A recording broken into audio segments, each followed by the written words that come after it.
शामदीद। आज से हम एक नई सीरीज शुरू कर रहे हैं जिसमें हम एक ई कॉमर्स वेबसाइट बनाना सीखेंगे with the help of PHP। So let's start. लेकिन हमें इसमें करने के लिए, ऑनलाइन शॉपिंग सेंटर बनाने के लिए हम 5 मेन फाइल्स अपनी बनाएंगे। वो फाइल कौन कौन सी होंगी, जैसे कि फॉर एग्जांपल मैं आपको लिस्ट डाउन कर देता हूँ ताकि आपको, एक हमारी इंडेक्स डॉट PHP होगी, एक हमारी कैटेगरी डॉट PHP की फाइल होगी। ये कैटेगरी की फाइल में बेसिकली होगा क्या, इंडेक्स की फाइल तो हमारा मेन पेज होगा ना, जिसके अंदर तमाम चीज़ें हमारी डिस्प्ले होंगी। फॉर एग्जांपल उसके बाद जो शख्स भी जिस कैटेगरी में जाना चाहता है, फॉर एग्जांपल वो लिबास की कैटेगरी में जाना चाहता है, वो ज्वेलरी की कैटेगरी में जाना चाहता है, तो he will click on the category page and a category page will display. उसके बाद हमारे पास जो नेक्स्ट पेज आएगा वो प्रोडक्ट लिस्ट डॉट PHP का होगा, जिसके अंदर तमाम के तमाम प्रोडक्ट मेंटेन होंगे। फोर्थ वन हमारी बेसिकली वो प्रोडक्ट होगी जिसके लिए बायर अपने आप को वर्किंग कर रहा है, product dot PHP। And the last one is the card dot PHP। ये 5 मेन फाइल्स होंगी जिनके बेस पे आपका ये पूरा का पूरा शॉपिंग सेंटर खड़ा होगा। अब हम आते हैं अपनी प्रोग्राम में बनाने के लिए। जिस तरह कि हमें पता है कि हम साइट मैनेज करते हैं, आप इसी तरीके से क्लोज टैब ग्रुप कर दें। सबसे पहले आप साइट मैनेज करना सीखें। न्यू साइट कैसे बनाई जाती है। न्यू साइट में फॉर एग्जाम्पल मैं पार्क शॉप के नाम से बना रहा हूँ। तो सबसे पहले आप वैम्प के अंदर एक जहाँ पे फोल्डर क्रिएट कर दीजिए, इसका नाम मैं पार्क शॉप रखता हूँ। वैम्प के अंदर www and this is a park shop. इसको मैंने सिलेक्ट करवाया।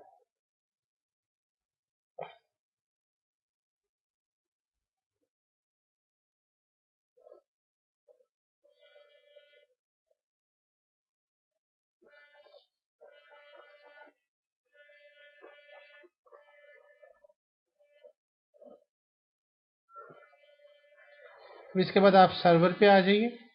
सर्वर में आपने यहाँ पे प्लस पे क्लिक कर दीजिए, यहाँ पे नाम लोकल दे दीजिए, FTP को आप लोकल नेटवर्क पे सेट कीजिए। इसको वही सेम फोल्डर देना है जो आपने सेलेक्ट किया है, और लोकल होस्ट \पार्क शॉप, इसको मैंने रिमोट पे रखा की बजाय टेस्टिंग पे रखिए। सेव कर लीजिए। Please enter different the this is already. अच्छा जी, पार्क शॉप ऑलरेडी है। अगर हमारे पास ऑलरेडी है तो पार्क शॉप 1 के नाम से रख देते हैं, या कोई और नाम, PK शॉप जी। आप इसको पहले वाले, ये अब हमारी साइट मैनेज हो चुकी है। इसी तरीके से अब हमने एक काम और करना है। हमारे पास 2 साइट हमें सर्वर चाहिए इसको मैनेज करने के लिए। फॉर एग्जांपल यहाँ पे हमारे पास एक स्पेस की जगह है, awardspace.com पे मैंने एक जगह ली हुई है। अब मैं यहाँ पे चाहता हूँ कि ये ऑनलाइन हमारी यहाँ पे तमाम की तमाम चीज़ें आ जाएं, तो यही वाली कुछ जो हैं वो इसके साथ हम इसको दे रहे हैं। तो होस्ट नेम यहाँ से मैं कॉपी करूँगा, इसी साइट के ऊपर आके मैनेज साइट्स पे, फॉर एग्जाम्पल ये पार्क शॉप थी जिसके पास ऑलरेडी था, इसको आप चाहें तो यहाँ से डिलीट भी कर सकते हैं। Yes, I want to delete it. इसको मैं दोबारा से एडिट कर दूं और इसका मैं नाम park shop, no it's okay. Servers में आके आप एक न्यू सर्वर्स में से ऐड कीजिए प्लस, इसका नाम मैं अवार्ड स्पेस रख रहा हूँ, और यहाँ पे FTP एड्रेस मैंने वही कॉपी किया जो। इसके बाद मुझे यहाँ से यूज़र नेम देना है, यहाँ से यूज़र नेम कॉपी कीजिए, यहाँ पे आप यूज़र नेम डाल, पासवर्ड दीजिए।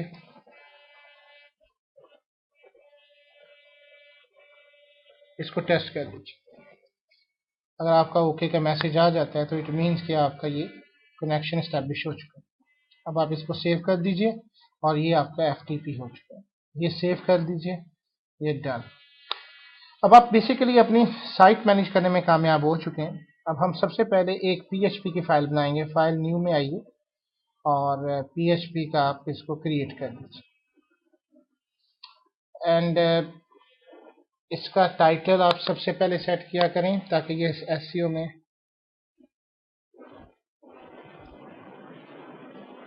ऑनलाइन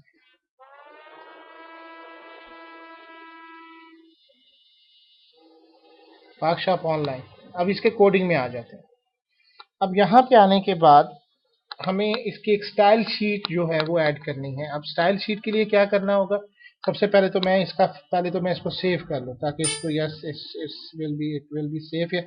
इसका नाम इंडेक्स रखें और PHP की एक्सटेंशन पे, ताकि ये इसको सेव कर।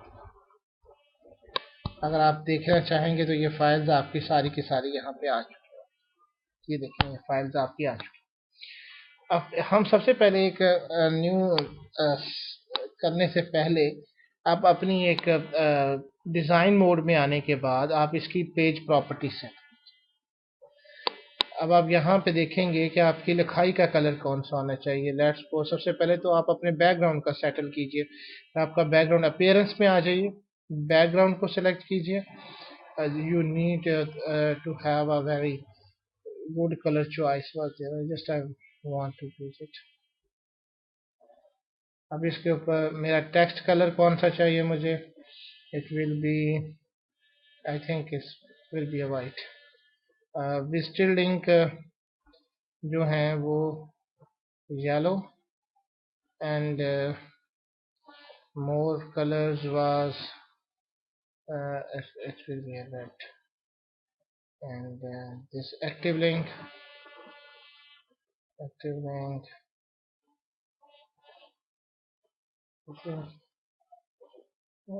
this color। जी, ये मेरे कलर्स बैकग्राउंड और ये सब कुछ हो चुका है। मैं इसको अप्लाई करूंगा तो ये मेरी कुछ अपीयरेंस इस तरीके से आ चुकी होगी। इसमें जो सबसे इम्पोर्टेंट बात ये है कि जब आप अपना इसको कर चुके होते हैं तो ये आपकी सारी की सारी फॉन्ट स्टाइलिंग और इमेजिंग वगैरह ये रख चुका होता है। बहरहाल यहाँ तक कंसर्न नहीं था। कंसर्न ये था कि जैसे ही आप इसको सेव करते हैं तो ये आपकी यहाँ पे कलरिंग जो है वो इस तरीके से इसको मैनेज करती है। फॉर एग्जांपल यहाँ पे आप देख रहे होंगे कि ये बॉडी के कलर्स और बीजी कलर, लेकिन आप क्वेश्चन ये है कि हम इतनी ज़्यादा हर एक पेज की कलरिंग और इसकी सेटिंग नहीं कर सकते। ये हमारे लिए मुश्किल हो जाता है क्योंकि हमें एक जैसी कलरिंग, एक जैसी ग्राफिक्स इसकी चाहिए। तो हमें क्या करना चाहिए, फॉर एग्जांपल आप अपनी अपीयरेंस CSS के अंदर, किस अपीयरेंस HTML के अंदर, लिंक्स CSS के अंदर, ऑलवेज अंडरलाइन और हेडिंग CSS में आपकी किस तरह से आनी चाहिए, आप इसकी अपीयरेंस यहाँ से सेट कर सकते हैं अपीयरेंस। तो आप देखेंगे कि लेट्स सपोज अगर मैं इसमें जाता हूँ, आई वांट न्यू कर। अब जब आप इसको ओके करते हैं तो अब आप इसके कोड में देखिएगा, आपको नजर आएगा कि यहाँ पे कोडिंग बन रही है बजाय इसके कि यहाँ पे कोडिंग बन रही है। ये दो तरह की है, ये इन लाइन है और ये इन लाइन कोडिंग होने की वजह से जहाँ पे आप इसको यूज करेंगे वहीं पे आपका ये बेसिकली यूज होगा, इसकी प्रायोरिटी आपके पास जाता है। इसी तरीके से आप अपनी पेज प्रॉपर्टीज में और ज़्यादा बेहतरी कर दीजिए कि टेक्स्ट कलर आपने जो रखना है वो रख लीजिए, अपीयरेंस CSS में रखिएगा, हेडिंग के कलर्स आप सेटल कर सकते हैं, उसका फॉन्ट सेटल कर सकते हैं। इसको आप लार्जर में रख रहा हूँ मैं, और इसको मैं फॉर एग्जांपल येलो कलर में थीम कर लेते हैं, या आप जो कलर इसका सेटल करना चाहिए। इसके ऊपर I thought yellow is more more convenient. अच्छा जी, अप्लाई कर लें। आप जो भी कलरिंग इसमें देना चाहते हैं, लिंक्स की कलरिंग, लिंक्स कलर यहाँ पे हम दे देते हैं blue, roll over links red, and I think visited link this one, and apply कर दीजिए। ओके, अब आपके पास ये कोड आ चुका है। ये बेसिकली हम कोड की तरफ आए थे जो आपको CSS का। अब हमारा काम ये है कि हम एक न्यू फाइल बनाएंगे। फाइल न्यू करने के बाद हम CSS को चूज करेंगे, यहाँ पे क्रिएट करेंगे। अब बेसिकली यहाँ से आपकी जितनी भी कोडिंग है जो आपने यहाँ से उठाई है, बॉडी से ले लीजिए, स्टाइल को रहने दीजिएगा, ये सारी आप यहाँ तक कॉपी कर लीजिए और यहाँ पे आप इसको पेस्ट कर दीजिए। इसका फाइल का नाम रख लीजिए और यहाँ पे एक फोल्डर बना लीजिए। आप इस फोल्डर का नाम स्क्रिप्ट के तौर पे भी रख सकते हैं, जो भी आपका दिल करे। मैंने इसका नाम स्क्रिप्ट पे रखा और स्टाइल डॉट CSS। स्टाइल के बाद आप इसको कैस्केडिंग स्टाइल शीट के लिए स्टाइल शीट पे रख दीजिए। इसको मैंने स्टाइल डॉट CSS कर दिया। अब बेसिकली ये हमारे पास सेव हो चुकी है। और अब अगर फॉर एग्जांपल मैं इस सारे को डिलीट कर देता हूँ यहाँ से, तो यू विल फाइंड दैट, और बॉडी के अंदर भी कुछ भी नहीं है। मैं इसको भी सारा डिलीट कर देता हूँ ताकि हम पहली वाली सूरत में चले जाएं। अब इसको डिज़ाइन में आके देखिए, ये बिल्कुल वाइट है, इसके अंदर कोई CSS की कोडिंग नहीं। अब हमने किस तरीके से उस एक्सटर्नल शीट को अपने प्रोग्राम का हिस्सा बनाना है, आपने फॉर्मेट पे क्लिक करना है, CSS स्टाइल पे क्लिक करना है, अटैच स्टाइल शीट पे आना है, यहाँ से आप ब्राउज करेंगे और स्क्रिप्ट्स में आने के बाद आप इसको स्टाइल पे क्लिक करें, इसको ओके कर दीजिए। आप देखेंगे कि आपकी वही वाली सारी की सारी चीज़। ये बेसिकली हमारी एक डिज़ाइनिंग फेज हो चुकी है। अब इसके बाद हमें बॉडी के अंदर 3 डिव्स बनाने हैं। डिव्स बनाने का एक तरीका तो ये है कि आप डिव रख के id is equal to main, id is equal to main wrapper कर लीजिए।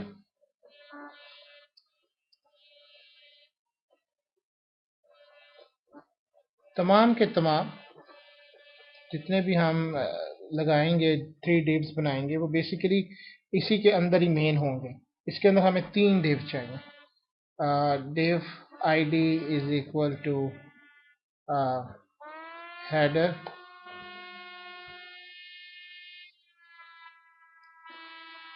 div,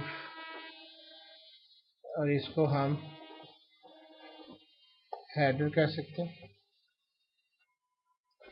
अगर आप यहाँ पे आए साथ साथ में, तो आपको ये एक हेडर नज़र आ चुका है। इसी तरीके से अगर आप इसको स्प्लिट व्यू में कर लें और हम एक नया हेडर बनाना चाहें, इंसर्ट में आने के बाद आप लेआउट ऑब्जेक्ट्स में आके यहाँ से भी आप डायरेक्ट इसको कर सकते हैं।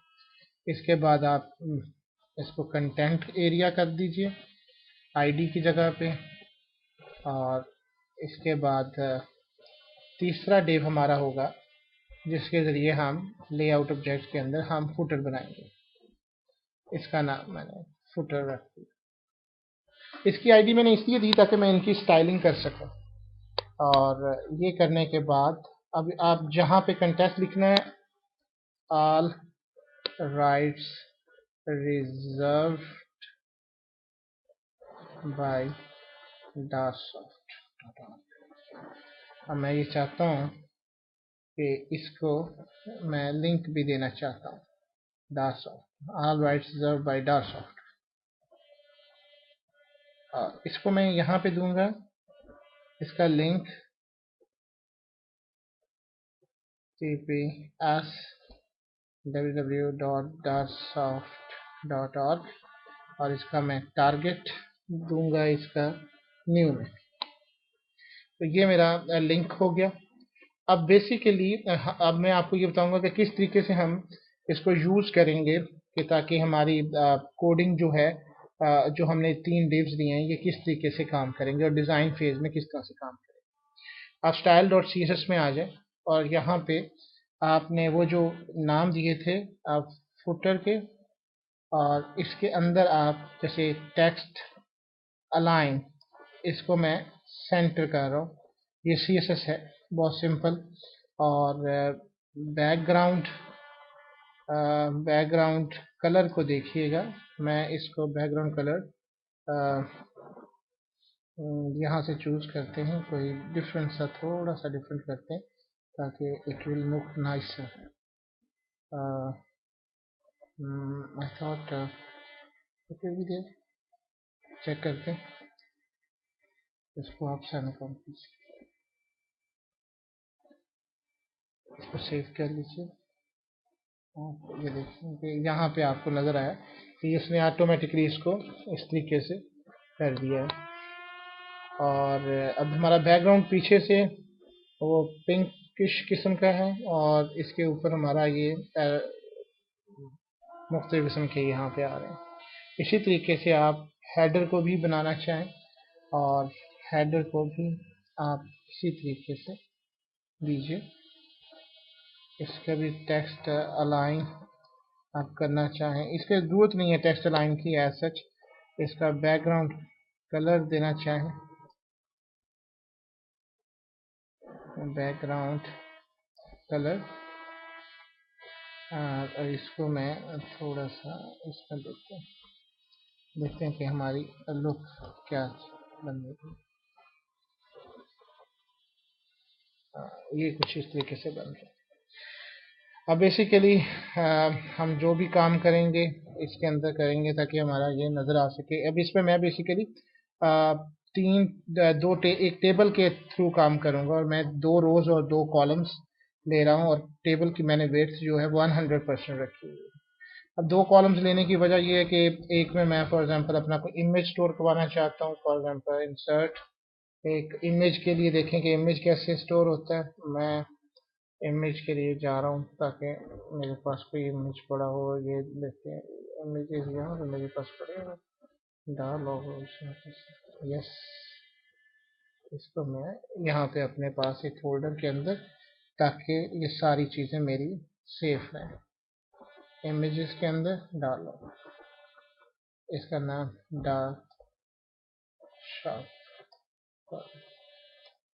शॉप कर लें। अल्टरनेट टेक्स्ट का मतलब ये होता है कि अगर आप एसईओ कर रहे हैं और इस तरीके से, ताकि आपको ये फाइंड आउट हो सके बेहतर तरीके से, आप चाहते तो ये इस तरीके से आपका स्प्लिट एंड पेन डिज़ाइन है। आपने देखा कि इस तरीके से अगर आप इसका बैकग्राउंड वाइट में करना चाहें, ब्लैक में करना चाहें, तब भी आपके लिए ये बेहतर है। और अगर आपने वाइट में करना चाहते हैं तो आप हेडर में चले जाएं और यहाँ पे आके आप इसका कलर वाइट में दे दीजिए। जैसे मैं दे रहा हूँ इसको,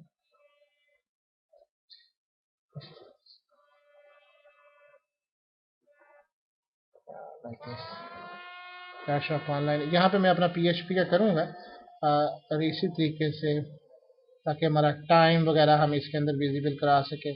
इसको मैं फॉर एग्जांपल मर्ज करवाना चाहता हूँ तो मर्ज के लिए टेबल पे राइट क्लिक कर दिए, टेबल पे, और इसको मर्ज सेल कर दीजिए। यहाँ पे मेरे लिंक्स आ जाएंगे। जैसे मैं इसके अंदर होम का दे रहा हूँ, ऑब्वियसली यहाँ पे वाइट के ऊपर तो नज़र नहीं आएगा, तो इसको मैं होम करके इसका मैं लिंक जो है वो होम के साथ क्रिएट कर देता हूँ, इंडेक्स के साथ। तो जैसे ही मैंने इंडेक्स किया तो ये होम पेज मुझे नज़र आ गया। इसी तरीके से मैं यहाँ पे अभी फ़िलहाल बताने के लिए आपको लिंक 1, लिंक 2, लिंक 3 में क्रिएट करना। सो ये हमारी कुछ एक आउटलुक सी बन गई है। इंशाल्लाह इन द नेक्स्ट लेक्चर हम इसको और ज़्यादा मॉडिफाई करेंगे और आपको बताएंगे कि ये सारी चीज़ें किस तरीके से। उम्मीद है कि आपको ये लेक्चर पसंद आएगा और किसी भी किस्म की क्यूरीज के हवाले से आपको कोई हो तो आप हमें यहाँ पे मैसेज कर सकते हैं। Thank you very much. अल्लाह हाफिज़।